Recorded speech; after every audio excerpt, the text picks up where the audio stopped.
After a short winter hiatus, and with many of the riders returning from Europe and the United States, the second half of the Subaru National Road Series reignites at the Lakes Oil Fulton Hogan Tour of the Great South Coast. 8 stages across 2 states, starting in the South Australian town of Mount Gambia and concluding 5 days later in Victoria's seaside town of Port Fairy. The overall point situation sees Patrick Bevan on top with 34, 6 points in front of Michael Schweitzer from African Wildlife Safari, and 7 points ahead of Pat's Avanti Racing teammate Patrick Shaw. We'll see the women restart their season in Victoria's King Valley next week, and Ruth Corset from Total Rush Heister will look to extend her strong lead of 12 points over Lucy Caldwell. But for the men, it's time to get stuck back into racing.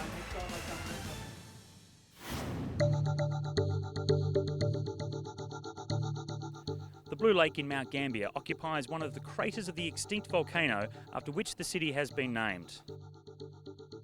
Early each November, the lake's sombre blue seen in winter mysteriously changes to an intense turquoise blue for the warmer months. The 3.6 kilometre road and walking track around the circumference provides access to many spectacular viewing points.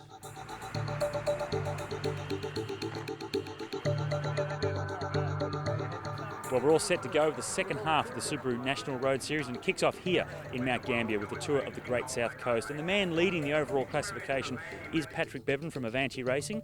Now, Paddy, you've got a 6-point lead over Michael Schweitzer from African Wildlife Safari. Are you nervous about that, or are you comfortable with 6 points? It's not a big buffer, and this week, having so many stages, we've got 8 stages over 5 days, there's a lot of points to be made. So that lead could change a lot, and there's still a lot of racing to come in the second half of the year, so we'll just take it race by race and day by day. It was a very aggressive race. It was 11 sprints today, and we knew it would be the usual people with Charter, Avanti and ourselves really going for the sprints. There was a sprint with 8 laps to go, and I went first with Mickey on the wheel, and the bunch didn't react, and we ended up with me, Darcy Woolley and Michael Schweitzer away with a Plan B guy. And we got, I think, maybe 10 seconds or something on the field. Yeah, I just thought I'd try and keep him out there for as many sprints as possible. So me and Darcy really gave it a good nudge with Mickey sitting on. They look really dangerous with 3 laps to go. They had, I think, 8 or 10 seconds, which is quite a lot on a course like this. But I suppose at the end he burns the wick at both ends and hasn't got it for the finish. As they came into the final straight for the finish, it was Pat Shaw that came around the corner first and sprinted to victory in front of his 2 teammates, Patrick Bevan and Scott Law. You know, I'm 100% behind Paddy Bevan and also Scott Law. You know, I don't lead out today to win myself. I suppose that makes it even more special. The time bonuses for the stage win see Pat Shaw lead the race early on the same time as Michael Schweitzer, and Patrick Bevan 1 second back in third.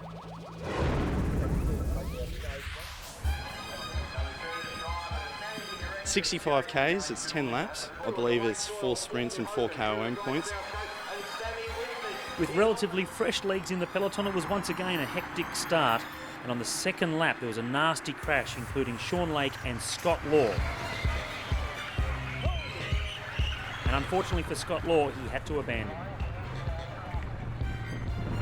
The most significant move in the race was a 4-man group towards the end, including Mitch Mulhern, Sam Crome, Fraser Goff and Lachlan Glasspool.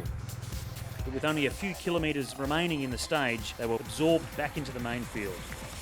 The run into the finish was pretty hard because it was uphill and the headwind. But they came just into the second last corner with the whole team, and they made a really good lead out. You know, long uphill headwind drags. I had to really time my sprint to see how long I could hold out for, and managed to come away with the win. Obviously everyone's plan is to, you know, try and get the win, so when you pull it off it makes it that bit sweeter. In the headwind uphill finish, it was Sunderland getting to the line first ahead of Michael Schweitzer and Raphael Freinstein.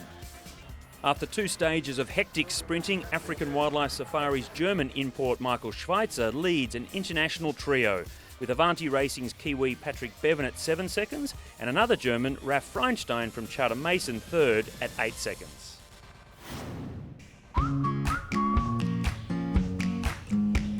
After finishing stage 5 of the Tour of the Great South Coast, we've come to our accommodation for the night. Oh, well, just at the Great South Coast, we've had Mark Isaacs as our Director Sportif for the week, and he's really sort of decided that he wanted to step outside the box and get us really thinking about our race tactics. What he did was he told all of the riders to hide in some bushes. Now, I challenge you to try and see any of the riders in here, because our skills at hiding are just Gus, what the hell are you doing? When I first caught on the team, I was like, this is so stupid. Bike elasticity, up. This morning we got up really early and we had a bike elasticity. That's it, nice, keep the knees down, down, yep, under. If you're agile off the bike, you'll be agile on the bike. Over, through, quickly. Honestly, I don't even know what we did this morning. It was that crazy. Up, through, onto the... And I think we're really coming on strong. Yep, good.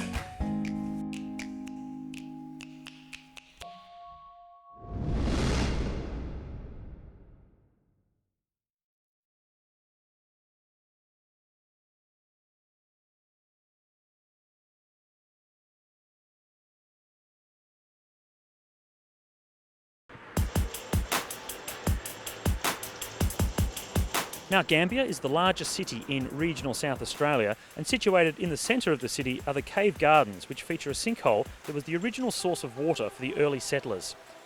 Its beauty and significance can be appreciated from the viewing areas above, and you can also walk down into the cave and venture out onto the suspended viewing platforms for a fantastic view into the cave.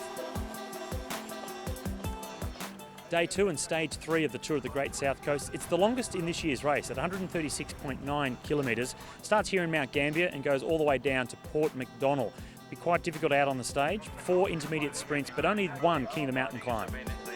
I'm not really sure what's going to happen with AWS in the lead and Avani in second place, but we're going to try and be attentive.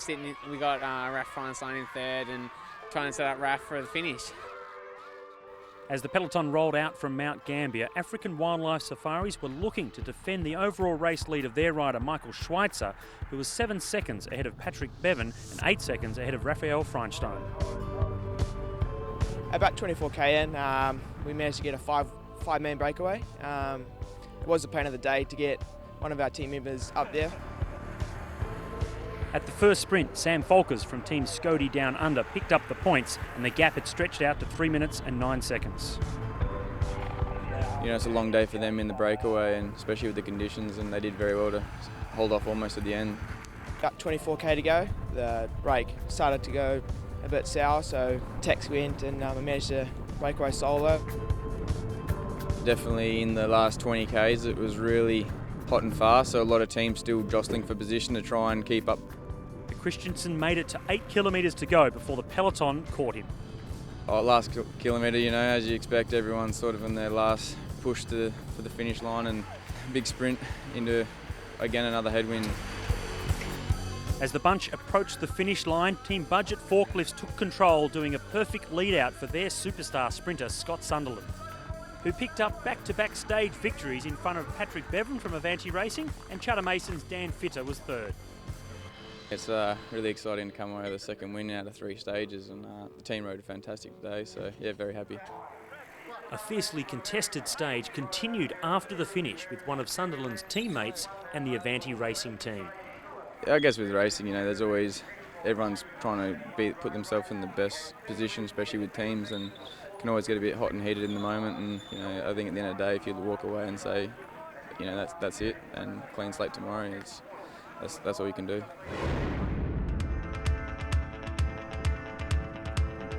Portland's waterfront is alive with activity. The Southern Ocean waters are a year-round whale watching destination.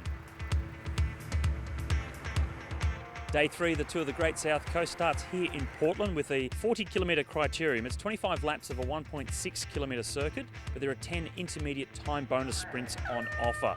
And the 1 second lead that Michael Schweitzer has over Patrick Bevan is looking very, very narrow indeed. With just going into this grid with 1 second lead over Patrick Bevan makes me a little bit nervous, because he's obviously the best rider in the NRS, and I would say I'm second best, but still. The slippery conditions saw a mass pile-up on lap 3, which included 4 budget riders. So it was an up and down race, kind of dictated by the intermediates. so there wasn't too many opportunity for breakaways, and it stayed a lot together. It was all back together as they approached 3 laps to go, and Brad Evans from Pat's Veg and Mitch Mulhern from Budget Forklifts seized their moment to attack. Into the final corner, it was Evans with a narrow lead over the main field. I knew they were right on the wheel because one of our team guys, he yelled, "You've got 2 lengths," and that was heading into the corner. So I knew I had two bike lengths, which is not a gap really for 300 metres, but I still had enough power there to finish it off. I was sure they were going to catch me for the last corner or just around there, but I took the corner wide and kept power on all the way to the line. It was second and third for Charter Mason on the stage, with Brad Evans from Pat's Veg on top. Heading into stage 5, Michael Schweitzer from African Wildlife Safari now holds a 1-second lead over Charter Mason's Raphael Freinstein.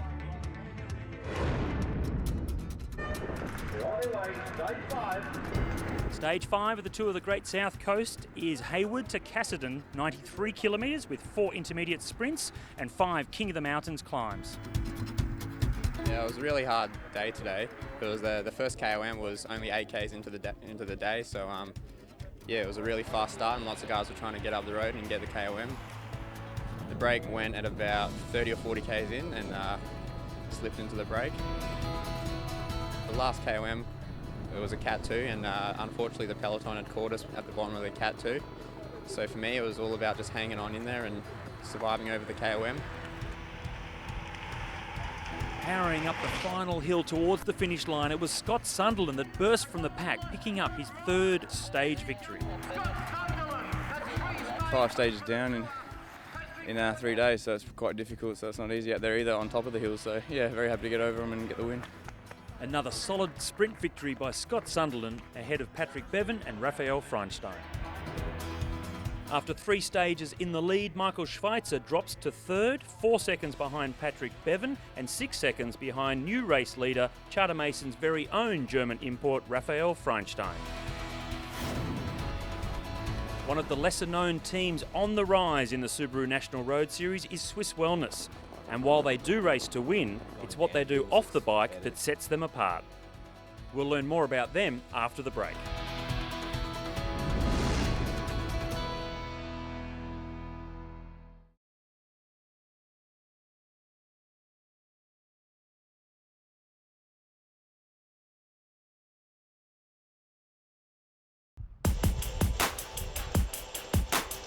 With Swiss Wellness, we go around to schools and educate kids on what it's like being a pro cyclist, and more than just riding a bike. You got healthy eating, looking after your body not just when you're riding but also off the bike, with stretching, recovering, what food you're eating. We probably have 2 easy days a week where our rides would be maybe hour and a half, 2 hours, but I think it's cool because the kids are really interested in what we're doing, ask lots of questions, and they seem genuinely interested in cycling as a sport. Keep your weight lower over the front wheel and that. So the Carly Ryan Foundation came on board this year. They're not a sponsor as such, but we promote their side of things for online safety, and we educate the kids to be safe online on Facebook, and just to make sure you always know who you're talking to. So not spending too much time on devices.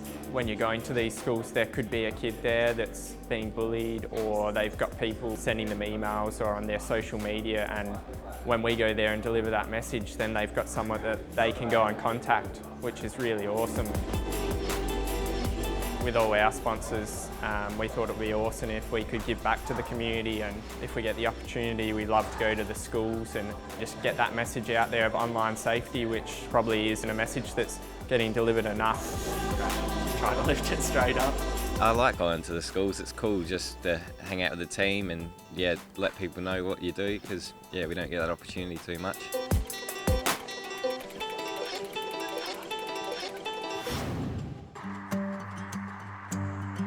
Bordering Koroit on the south and 10 kilometres west of Warrnambool, Tower Hill was formed from a major volcanic eruption some 32,000 years ago. Home to a variety of wildlife and the traditional land of the Koroit Gundij people. Attractions include walking tracks, picnic facilities and lookouts. Day 4 of the Tour of the Great South Coast, and Stage 6 is here in Koroit. It's a criterium over 40 kilometres, 25 laps of a 1.6 kilometre circuit, and there are 9 intermediate bonus sprints on offer. The new overall race leader after Stage 5 is Raphael Feinstein from Charter Mason. He has a 2-second advantage over Patrick Bevan from Avanti Racing, and 6 seconds further back to African Wildlife Safari's Michael Schweitzer. It was an incredibly hard stage today, you know, real tight course with some sharp 90-degree corners. Down the back straight was almost like feeling like you're in Holland with how tight the one-lane road. Raph was picking up a fair few sprints. Michael Schweitzer was very aggressive, looking for those time bonuses after what happened yesterday. Callum did a big flyer coming from the back of the bunch, and I saw that and I thought, since I've ridden a lot with Callum, I know how strong he is, I thought this could be a very good move to get in. So I kicked out of the bunch and we got across to him and we started working really well together. And in the end, I just couldn't hold onto his wheel and he just kept driving it off the front, and unfortunately he got caught with about 3 laps to go, but it was a very gutsy effort and a good ride. It was a pretty big move from Brad Evans from Pat's Veg. He really had a big shot down the second last straight. Budget controlled the race from about 4 laps to go, and they just delivered Scotty perfectly out of the last corner. Just straight into the 200 metres to go, he opened up and just no one could get around him from there. Once he's out the front at 200 to go, it's just, that's it for him. He's going straight to the line. It's pretty amazing really to even think coming in and winning 4 out of 6 stages. Can't ask for much more than that. New Tour leader Patrick Bevan now takes an 8-second lead into the afternoon stage. The peloton was quickly up to speed in Stage 7 as they headed towards the south coast. It was actually a really hard day. It was deceivingly hard. I think it was really fast. We did 50k, just under 50k in the first hour, and kind of just didn't relent, and guys going off the front and no one was happy, so someone would chase it. Shortly after the second sprint, won by Ed White, gravel on the corner saw Michael Schweitzer and Ben Hill go down. Schweitzer's African Wildlife Safari teammates dropped back to pace him back on and immediately took him to the front of the group. Mine was a little disappointing. It wasn't really too eventful, but it strung it out and made it hard for a few guys. Maybe took some stuff out of some of the other sprinters' legs. On the descent off the climb, a large group went clear. Hard to keep tabs on a group that big, that close to the finish. You don't know how it's going to go. Often the big groups might not work together too well, but they hung out there for a long time, and no one really took it up till Budget did with kind of 2 or 3 kilometres to go. So made it a tough to fight for position when it's not too hard. But then when they stepped on the gas, it kind of strung it out and made it a bit easier. And I managed to get really good position into the last corner. I just hugged left. He switched right, and I just hugged left and just straight down the inside without any thought. Once it's on, it's on. So it was a pretty clean, straight sprint. It would have been disappointing to leave this tour, having been beaten clean a lot. So good to get one on the board and in a good sprint. So it was a really good day. After an impressive day on the bike, Patrick Bevan heads into the final stage with a 19-second lead over Raphael Feinstein and 22 seconds to Michael Schweitzer.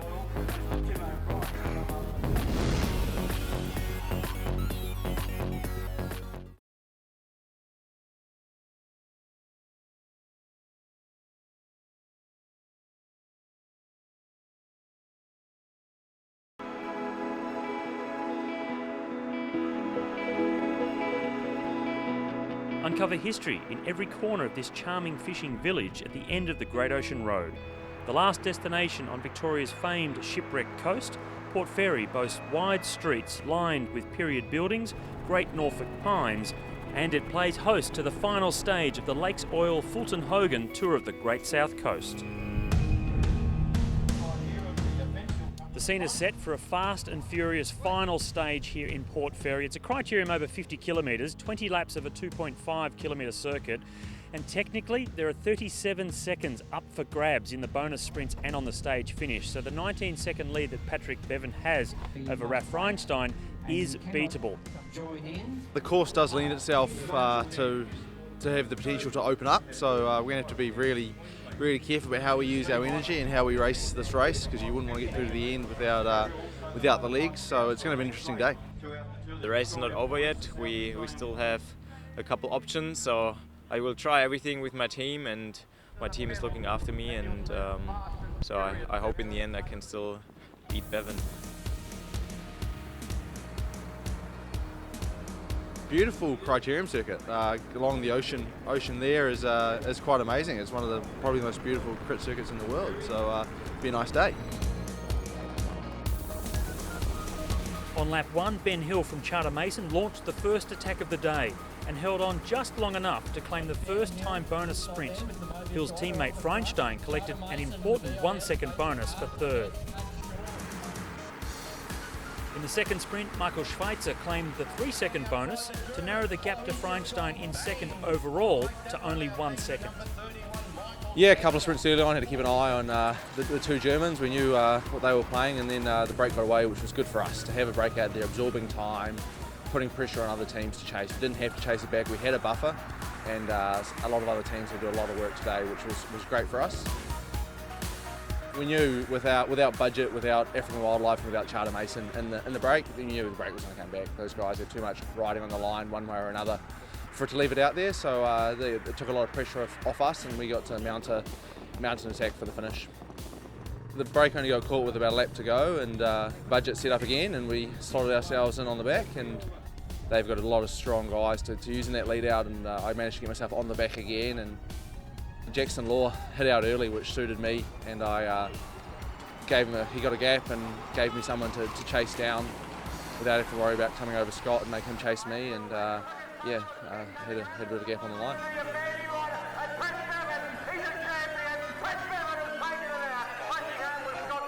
Great way to cap off the tour for myself and the Avani team, with all the work they've done throughout the week to take the last stage with a real cherry on top.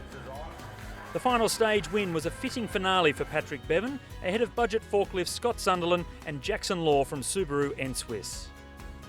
The Campolina sprint jersey went to Michael Schweitzer. The Scody King of the Mountains was wrapped up by Jackson Morby from Navitas Satellist. Equal on time with Charter Mason, but with better stage results, Avanti Racing claimed the team's classification. After 5 furious days of racing, the overall victory in the Lakes Oil Fulton Hogan Tour of the Great South Coast goes to Avanti Racing's Patrick Bevan, 28 seconds ahead of Raphael Feinstein from Charter Mason, and only a further 1 second back to Michael Schweitzer from African Wildlife Safaris. The overall Subaru National Road Series standings, with 5 races remaining, sees Patrick Bevan extend his points lead to 21 from Michael Schweitzer and 24 points to his Avanti Racing teammate Patrick Shaw.